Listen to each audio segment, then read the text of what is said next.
Salut, je suis Ricardo Zama. Je vous donne rendez-vous désormais du lundi au vendredi dans la grande matinale sur Radio Côte d'Ivoire. Première sur l'info et le sport en Côte d'Ivoire. Surtout, ne ratez pas ces matinées fébrifuges et affriolantes.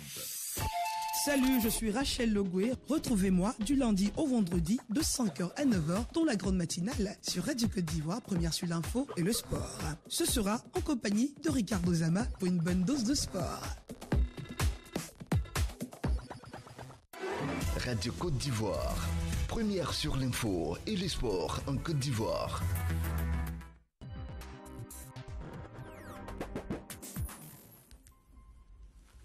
Alors, madame, monsieur, merci en tout cas de nous suivre. Merci d'avoir choisi RTI1. Nous avons pour mission de conduire ce magazine, cette matinale, jusqu'à 8h. Sachez que nous allons discuter d'un moment à l'autre avec monsieur Serge-Éric Yépier. Il est président de la Fédération nationale des pâtissiers. Et il va nous expliquer le processus pour faire les fameux cookies. Alors, ce sera pour tout de suite.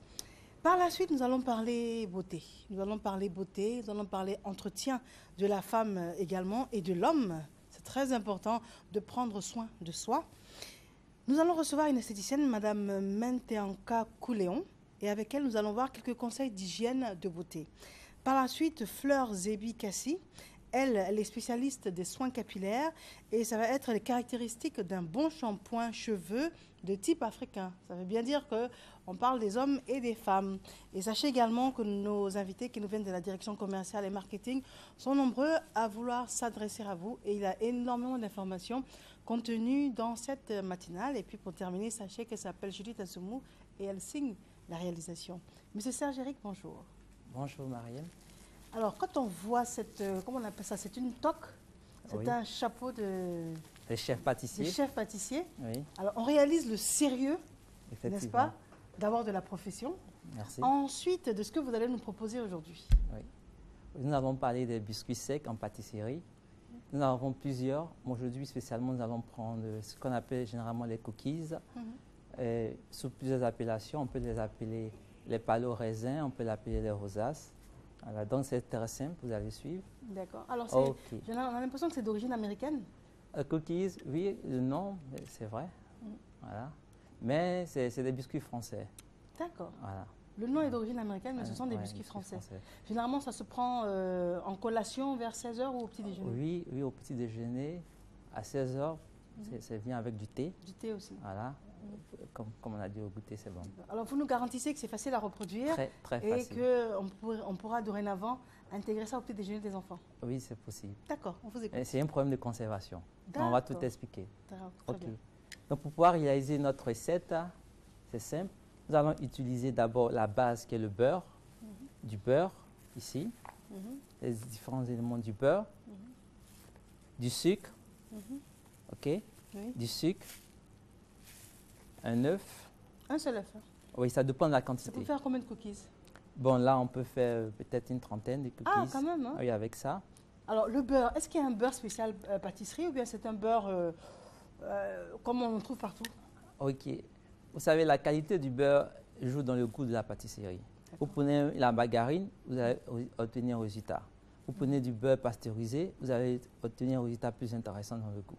D'accord. Voilà, donc tous les beurres sont permis, mais ça dépendra de l'utilisateur. D'accord. Voilà. Donc on prend du beurre pasteurisé? Pasteurisé. D'accord. Ok. Qu'est-ce que ça veut dire pasteurisé? Le pasteurisé, c'est un beurre travaillé qui contient du lait et qui est quand même la première qualité. C'est un produit vraiment travaillé, qui est riche, quoi. Très bien. Donc on suppose qu'il est plus cher également que la margarine. Il est plus cher, effectivement, le plus cher. La vie, c'est un choix. La vie, c'est un choix. Il faut assumer, d'accord. Ok. Donc la farine et la levure chimique. La levure chimique est très importante. Il ne faudrait pas la confondre avec la levure biologique. Ah ah. Oui, écrit dessus levure chimique. Chimique, voilà, ok. Et vous avez dit qu'il y a de la levure biologique? Biologique. Pour faire des gâteaux aussi? La biologique, c'est pour faire le pain, les croissants.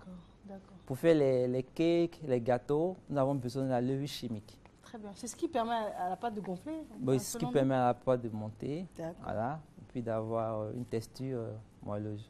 Très bien. Et nous avons des bigarros rouges, présentés comme ci. Bigarro? Bigarros rouges, c'est des fruits rouges confits. Ça ressemble à des olives confites. Oui, ça oui, c'est ça. Mais c'est sucré. Ouais, c'est sucré, oui. Ça se trouve facilement dans le commerce? Oui, ça se trouve partout, dans les supermarchés. Bigarro. Les bigarros. D'accord. Et enfin, des raisins secs. Nous avons les Ah. raisins secs. Les bigarros ressembleraient à de gros raisins. Il y a une différence Oui. au niveau de la forme. Mhm. Les raisins sont aplatis, Oui. voilà, secs, ça séché. Mhm. En temps, les bigarros ont une forme un peu comme une bille. D'accord. Voilà, c'est une différence. Ok, on va sûrement voir ça en gros plan. Voilà, Les bigarros. les bigarros. Très bien. Ce sont les bigarros confits ou bien Confits. dès qu'on dit Les bigarros, fruits c'est sous confits. cette forme qu'on les trouve Oui, forcément. c'est comme ça. Voilà. D'accord. Très bien. Au Donc sirop, il y a on a le plusieurs. raisin et le bigarro. Ok. Très bien. Alors qu'est-ce qu'on fait? Donc, pour pouvoir commencer l'opération, nous allons d'abord utiliser le beurre et le sucre. Mhm. Ensemble dans un cul-poule. On va mettre les deux, on va blanchir. On appelle ça blanchir, c'est-à-dire travailler le beurre et le sucre. On va le travailler jusqu'à ce qu'il y ait une consistance, Mhm. jusqu'à ce qu'on sente une augmentation du volume, la quantité. Et il faudrait que la préparation puisse blanchir. Donc pendant près de 10, 15, 20 minutes. Et je dirais que c'est la base même de la recette. D'accord. Si vous ne blanchissez pas très bien le sucre et le beurre, c'est pas sûr d'avoir un très bon résultat. D'accord. Voilà. On peut aller plus vite en prenant Voilà. la... Donc on la batteuse. blanchit. On parle plus vite en prenant la batteuse, ça dépend, oui, comme à la main, avec une spatule en bois. Voilà. Mais Donc, pas ça avec un dépend. fouet. Un fouet, on peut utiliser le fouet, mais la spatule en bois est plus délicate, plus intéressant. D'accord. Voilà. Ça permet de mieux racler sur le bord, de mieux travailler. D'accord. Voilà. Et ça fatigue moins. Voilà, avec la manche, c'est simple à travailler. Avec le fouet, souvent, ça n'arrive pas à racler. Vous voyez, là, j'ai une petite quantité. J'arrive à la travailler facilement. Mais si c'était le fouet, ça allait quand même un peu difficile. Et souvent, c'est salissant. Alors ce Voilà. résultat est obtenu juste à partir de Du de- beurre du pasteurisé et plus puis le sucre. Le sucre, c'est tout. Voilà, la Et quelle quantité. quantité de sucre? OK. Si vous voulez faire 1 kilo de pâte, vous avez 3 beurres. 3 beurres qui est équivalent à 600 grammes de beurre. Le sucre varie. Le sucre, vous pouvez le prendre en 600, 700, 800. Ça dépend. Mais minimum 600 grammes de sucre pour 3 beurres. D'accord. Et vous allez prendre 1 kilo de farine. Et puis 4 œufs. Et c'est tout. Plus 20 grammes de levure chimique. D'accord. Donc je reprends. 600 grammes de beurre. Oui. 1 kg de farine, 20 grammes de levure chimique, 4 beurres, voilà, et 600 ou 700 grammes de sucre. Maintenant, souvent, on peut mettre un peu d'améliorant, comme le lait en poudre, Oui. ou peut-être du coco râpé. Voilà, pour D'accord. faire une différence, c'est tout. Du lait en poudre. Ou du coco râpé pour donner un goût, ça dépendra de la bien. personne. Voilà. Et toujours avoir ces raisins qu'on va découper. Ok. Une fois qu'on a fini de blanchir, nous allons tamiser la farine, incorporer de la levure chimique dedans, voilà, tout tamiser, et nous allons procéder à un mélange. Avant de pouvoir mélanger, nous allons d'abord casser l'œuf. D'accord. Mais quand on tamise la farine, c'est pour éviter les grumeaux? Effectivement, c'est pour éviter les grumeaux, éviter la saleté aussi. Ah, d'accord. Voilà, souvent, c'est vrai que la farine reste stockée, mais il faudrait qu'elle puisse se dilater et puisse être plus facile à pouvoir mélanger pour éviter vraiment les D'accord, grumeaux. très bien. Ok. Donc là, je casse. Ce qu'il faut éviter, c'est de casser les œufs dans la préparation. D'accord. Ok. Voilà. Souvent, en cassant, on peut avoir une coquille qui descend dans la préparation et c'est pas intéressant. On a l'impression qu'il y a du sable. Donc, on va mélanger de façon délicate la préparation en incorporant les œufs. Comme ci. D'accord. Alors pendant que vous mélangez, c'est Mhm. l'occasion pour nous de proposer une page de publicité à notre public. Et puis juste après, vous allez avoir la suite de la recette. Ok.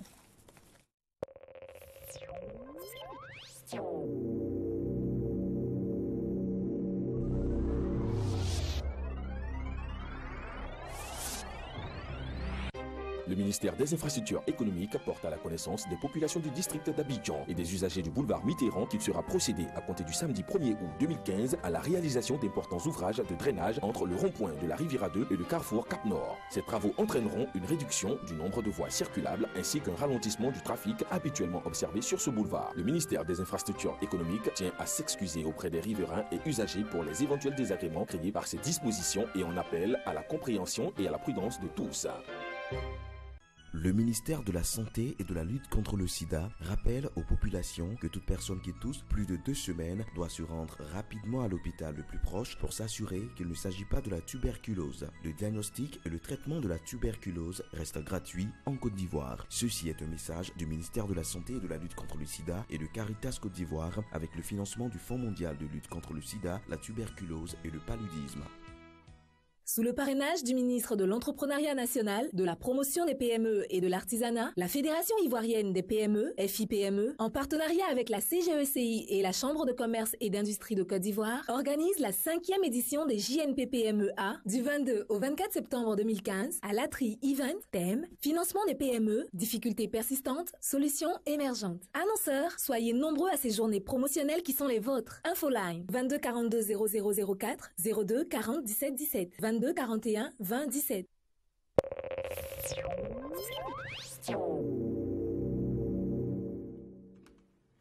Alors, merci de nous suivre si vous nous prenez en cours. En tout cas, merci encore. Nous sommes avec M. Serge Éric Épier, qui est donc président de la Fédération nationale des pâtissiers de Côte d'Ivoire.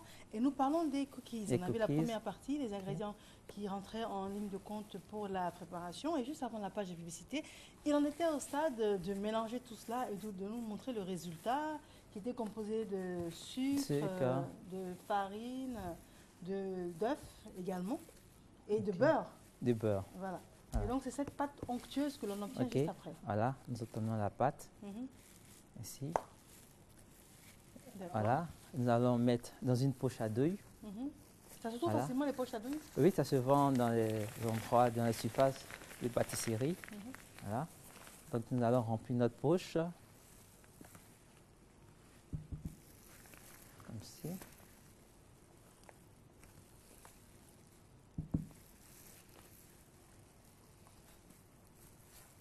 Ok. Voilà. Ça va être évident à laver ça après ici? Oh, ici c'est facile dans l'eau chaude. Ah d'accord, dans de l'eau chaude. Ok.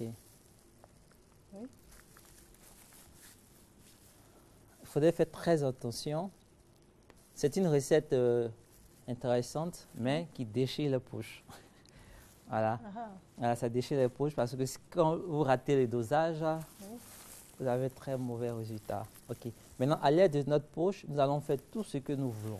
Par exemple, voilà, dresser sur une plaque sulfurisée. Ça, c'est du papier sulfurisé. Alors, le papier sulfurisé, c'est un papier qu'on trouve facilement également. Qu'on trouve facilement. Est-ce que ça colle?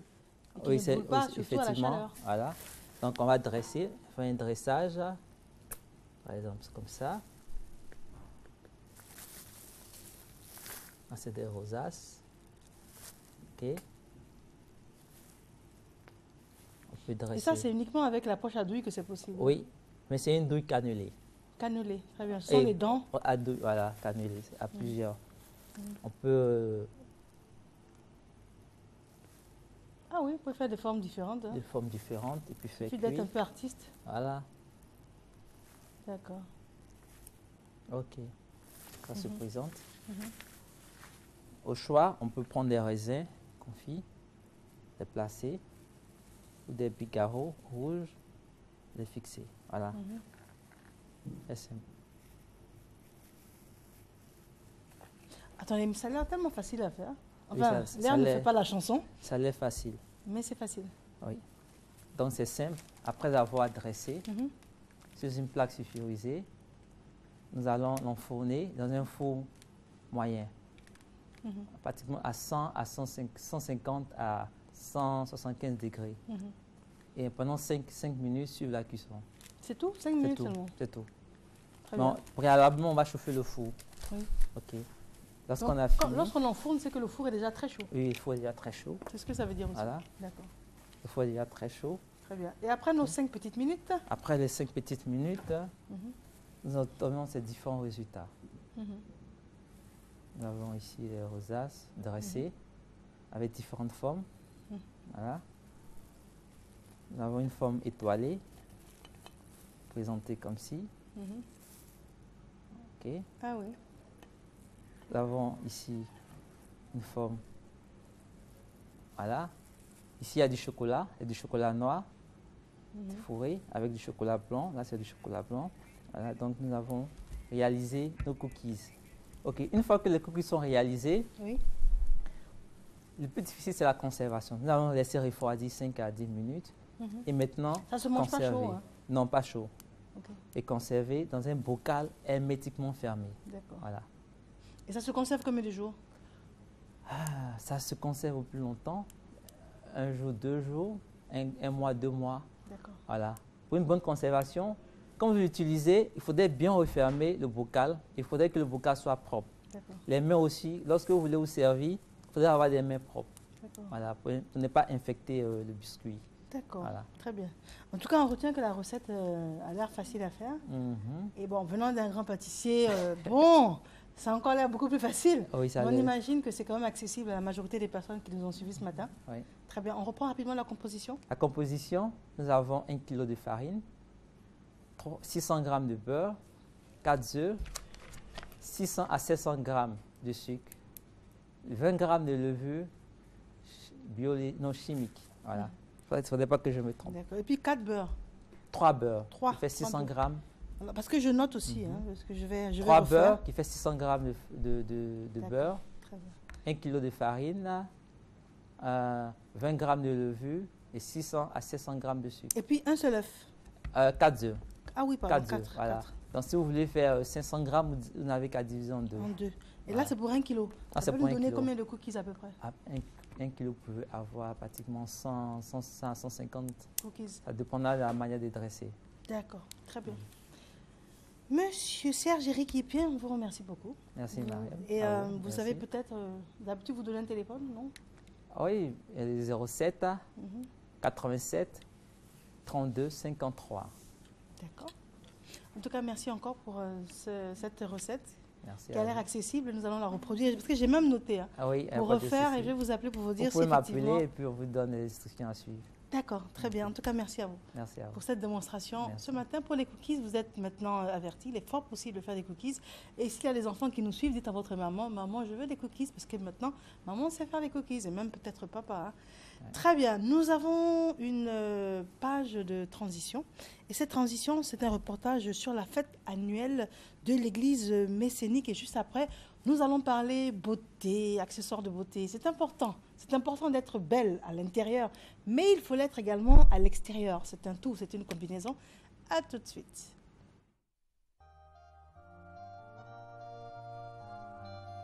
Ce culte marque les 52 années d'existence de l'église messianique de Côte d'Ivoire. Occasion pour les fidèles de rendre gloire à Dieu pour tous ses bienfaits. Dans son homélie, le guide religieux a exhorté les fidèles à marcher d'un même pas. Un moment intense de prière et de louange.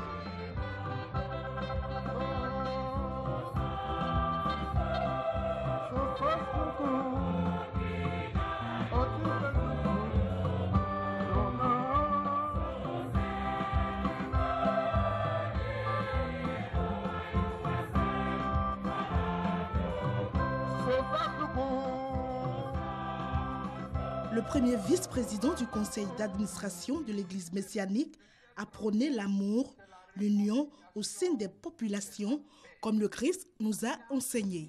Au temps fort, témoignage sur les merveilles de l'œuvre de Josué, fondateur de l'église. Présentation du linceul de Turin qui aurait servi à couvrir Jésus. Ce sont les pointes, les trous que Thomas voulait voir. Ce sont les traces. Les pointes. Tout ce que vous voyez, ce sont des taches de sang. Ce linceul, après la résurrection de Jésus, c'est Marie qui l'a récupéré. Et de main en main, les Templiers ensuite. Et c'est le roi de Turin qui a pris ce linceul et qu'il a gardé à Turin. C'est pour cela que tous les chrétiens vont à Turin voir cela. Fini la fête annuelle. Rendez-vous est donc pris pour l'année prochaine pour les festivités du 53e anniversaire de l'Église.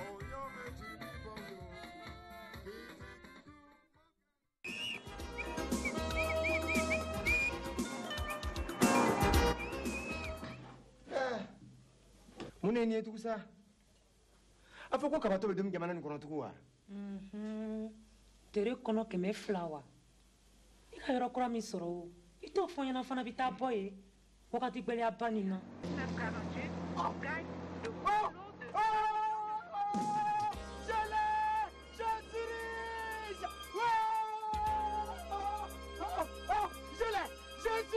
Il m'a comment demain. Qu'on croquait qu'à Wari Bassero. Avec la loterie là. À quelle année faut-il? Mais bien et tout, on va y revenir le maïe. Bien et pas magique. Comment est ça? Wariko, le gros lot. Le film de Kramo Lancine Fadika. Avec Adrienne Koutouan, Akessi Delta, Adama Daiko et Fargas Assandé. Wariko, le gros lot. Le lendemain de l'indépendance à 10h30 sur RTI 1.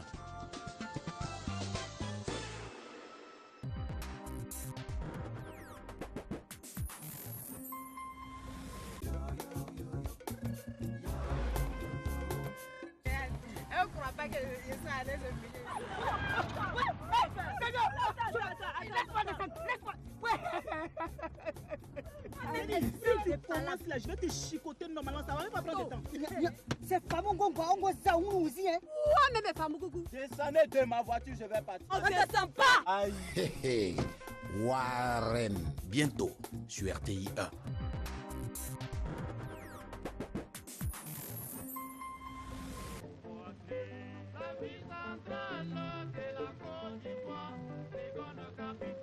Je lance un appel aux paysans, surtout aux jeunes qui nourrissent l'ambition de venir en ville. Restez à la terre, restez auprès de vos parents. Aidez-les, vous rendrez service à la nation et aussi à nos marmites. Au début des années 70, Kwasi Khan débarque à Abidjan la tête pleine de rêves. Passe-moi, monsieur Kwasi Khan. Kwasi Khan? L'attaché de cabinet. C'est pas chez nous, madame. Mais si, il est chez vous. Plus fort là même. C'est quand j'ai commencé à chercher mon grand frère là. Je fatiguais de... Maintenant que j'ai trouvé lui là, mon frère, je peux faire un peu. Amanier, votre court-métrage avec Kodjo et Bouclé, Véronique Maïlé, Mohamed Diallo, Ami Diarra et Annie Camon. Vendredi 7 août à 8h30 sur RTI 1.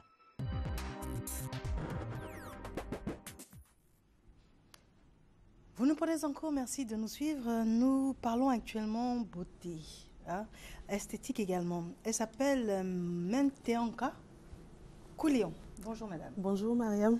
Alors, quelques conseils d'hygiène de beauté que vous avez à nous proposer ce matin. Oui. Alors moi, ce que j'aime bien observer, c'est regarder une esthéticienne.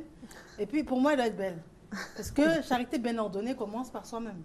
Elle doit avoir une belle peau également. Tout à fait. Ce sont déjà des critères qui rassurent. Bien sûr, bien sûr. C'est difficile de donner des conseils si vous-même, vous n'êtes pas... Donc, vous avez passé avec brio cette première étape. Merci. Donc, on peut vous écouter. Tout à fait, effectivement, Mariam, comme vous le disiez, une esthéticienne, mais pas forcément une esthéticienne, une femme, un homme, chacun de nous doit entretenir sa peau, entretenir son corps. C'est pour cela qu'il faut prendre soin de son visage, il faut prendre soin de son corps, il faut faire attention aux différents gestes que nous faisons dans le quotidien, notamment pour l'exfoliation du visage. L'exfoliation, oui, c'est le nettoyage du visage. Voilà. Généralement, ce que nous voyons, c'est que directement, on passe le produit ou le gommage ou le pain, le savon sur le visage. Il faut d'abord l'humidifier. Après avoir humidifié le visage, il faut faire de petits mouvements circulaires, ne pas frotter, parce qu'après, on voit souvent, il y a certaines personnes qui disent « Ah non, j'aime pas faire trop de soins de visage parce que ça irrite la peau ». Non, il faut aller tout en douceur sur les différents soins que nous appliquons sur le visage. D'accord. Alors, les soins dont on parle aujourd'hui, ce sont quasiment des soins que l'on peut faire à la maison, mais c'est forcément un institut? Bien sûr, aujourd'hui, il y a tellement de différentes petites techniques, il y a tellement de procédés, il y a tellement de produits que nous pouvons utiliser à la maison. Donc, il est recommandé de faire régulièrement des soins à la maison. Les soins, de quoi est-ce qu'il s'agit? Un gommage, un masque, ça suffit. Régulièrement à la maison. Mais est-ce que le fait de faire régulièrement des soins ne va pas engendrer également des problèmes de peau? Dans le sens où, lorsqu'on habitue la peau trop fréquemment à des gommages, après, on a la peau rugueuse comme une calculatrice quand on n'en fait pas. Mais non, pas du tout. Il faut, c'est comme je le disais tantôt, il faut des soins appropriés.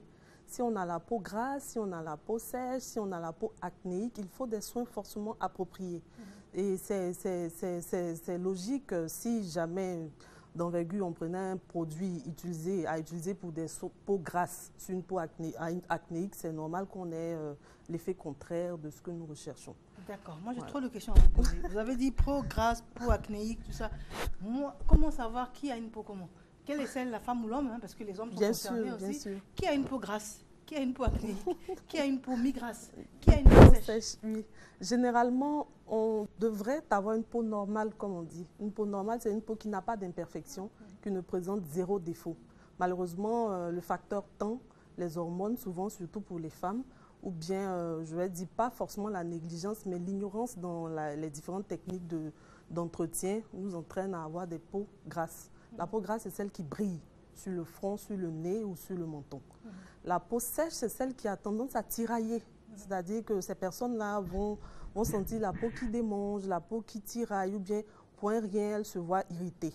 Et il y a les peaux acnéiques, ce sont ces personnes-là qui ont gardé l'acné juvénile, l'acné de l'adolescence, ou qui voient apparaître des boutons pour un oui ou pour un non. Voilà.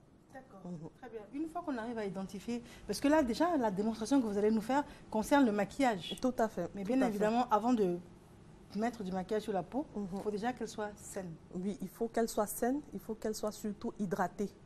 L'hydratation de la peau, c'est quoi? C'est d'appliquer une crème qui va soit la matifier, soit la couvrir ou bien... C'est pas boire de l'eau, hydrater une peau? Non, pas forcément. Hydrater dans le sens où les pores, c'est vrai, ils sont ouverts, les pores, ils respirent, les pores, ils sont vivants. Ça, on l'ignore aussi, les pores, ils sont vivants. Il faut nourrir la peau par les pores. Donc, lorsqu'on dit hydrater, c'est surtout l'hydratation des pores, la couche supérieure de la peau. Avec une crème? Une crème encore adaptée. Il faut faire très attention, ne pas utiliser les produits n'importe comment à tout va. Non, il faut toujours une crème adaptée à notre type de peau. Une crème hydratante. Alors, c'est difficile de dire à mon mari, tiens, une crème hydratante. Il va dire, non, moi, vos histoires, là, je ne suis pas dedans. Qu'est-ce qu'on peut proposer à l'homme? Bon, il faut proposer à l'homme un spray, voilà, un spray, ou à défaut d'avoir un spray, il faut qu'il ait très souvent des mouchoirs. C'est-à-dire des mouchoirs en papier pour enlever le surgras, c'est-à-dire le surplus de sébum que la peau produit. Le sébum, c'est quoi? Le sébum, c'est une matière qui est générée par les pores généralement, du fait encore des hormones, du temps, la sueur, la transpiration. C'est une matière grasse qui est contenue évidemment dans la peau, mais qui ressort par les pores. Voilà. D'accord, très bien. Cette première leçon étant acquise, on vous écoute. Voilà, aujourd'hui nous sommes avec notre modèle Élise. On a déjà travaillé le teint, comment on lui a déjà mis l'anti-cerne, et puis là il faut encore faire la différence. Il y a l'anti-cerne et le camoufleur, pardon.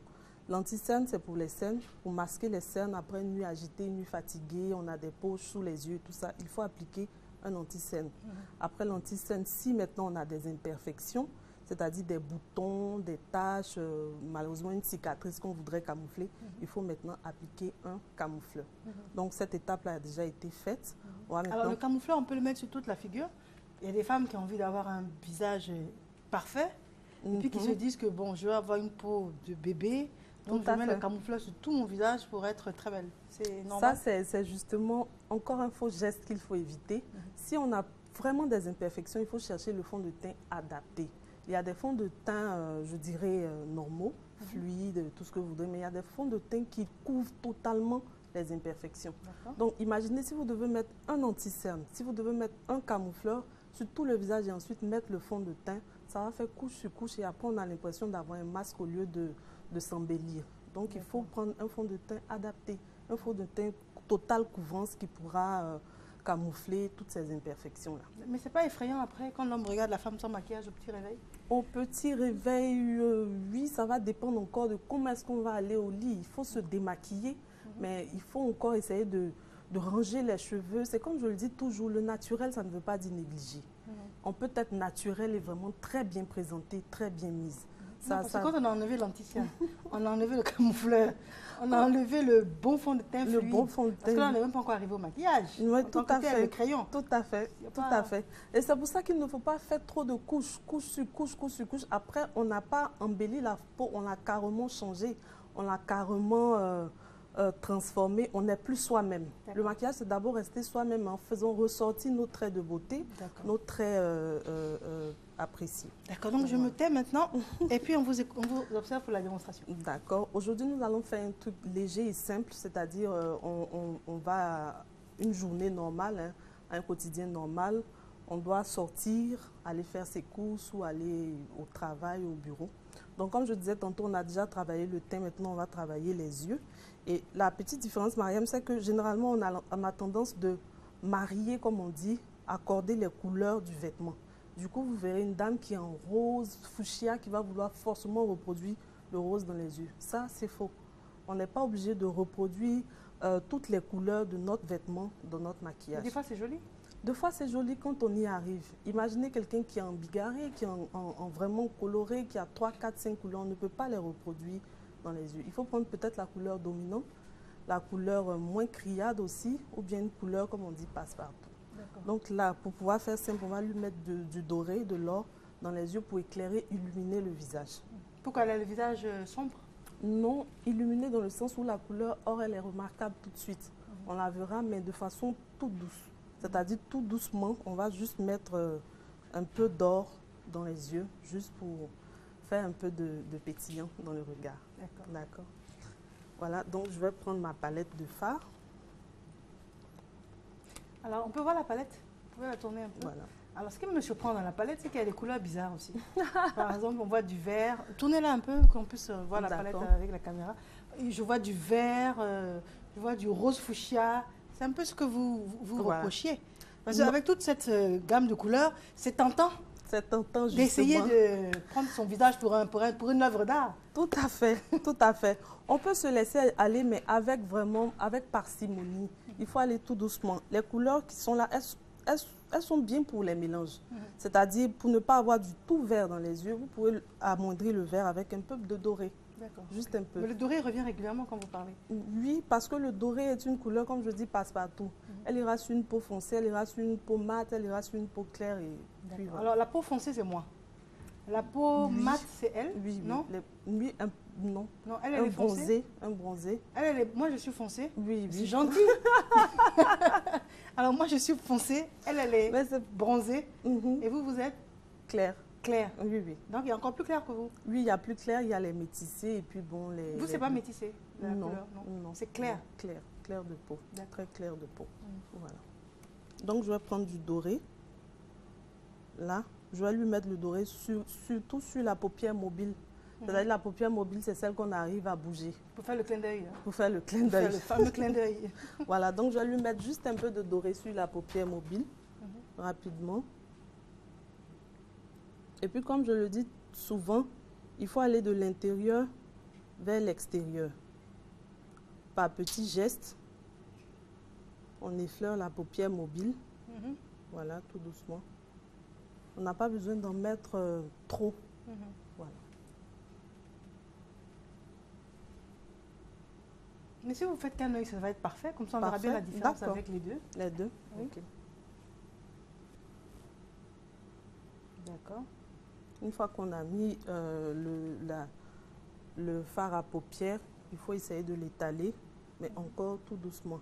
Aller jusqu'au point externe de l'œil. Après, on va appliquer un eyeliner. Voilà. Alors, eyeliner, c'est quoi? C'est un feutre?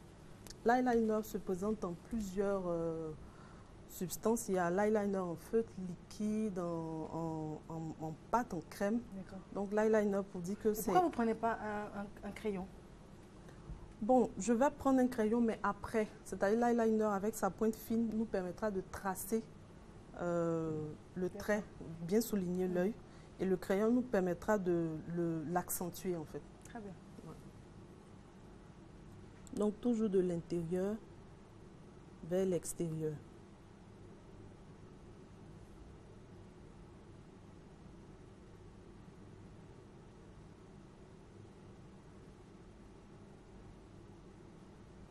Et puis c'est comme je le dis souvent, on n'a pas besoin de beaucoup pour une petite mise en beauté.